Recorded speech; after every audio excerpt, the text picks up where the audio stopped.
We turn our attention now to a consumer first alert that will help you spot scammers. A new report out revealing that scammers' favorite businesses to impersonate. They identify these businesses. The Federal Trade Commission says people lost more than $600 million to business impersonation scams just last year. That is far more than any other type of fraud. So, how do you tell the difference? We bring in Tammy Elliott, as we do every Friday, to preview her consumer first alerts. So, because people, how does this happen? Like, how are these so successful, these business impersonations? Well, you think about it, they're going to use a name that you recognize, that maybe you are doing business with. So some of the names that are at the top of these lists, these are big businesses, companies we recognize. The top of the list is Best Buy, and Geek Squad included in that. That's their tech support brand. So Best Buy and Geek Squad, the most used and reported impersonation scam here.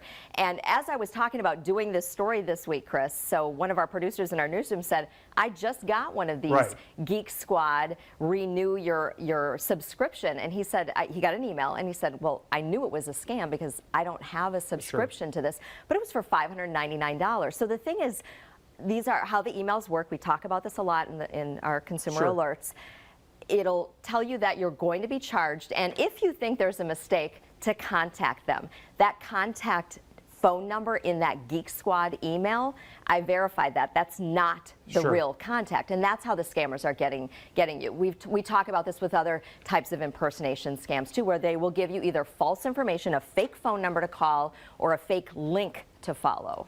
So is the urgency factor also a part of this as well, which is the word we hear a lot when we speak to you, right? Right. So if you're seeing an email come through that says you're going to be charged for this, you know, that fact is, well, wait a second, I didn't buy that, or I didn't subscribe to that. I want to cancel that. I want to make sure that charge doesn't go through. So yeah, there is that sense of urgency too. And other big companies are being targeted as well. Any idea how the companies react to this and what they do to try and differentiate themselves from scammers? Well, right away, I'll tell you, on Best Buy, you know, they have the alerts on there. I mean, Amazon, we've talked about this before with Amazon scams, and Amazon is the #2 most impersonated company that is being used according to the FTC. So they will all put alerts on their website. They will try to help you navigate this, you know, to call the real phone number.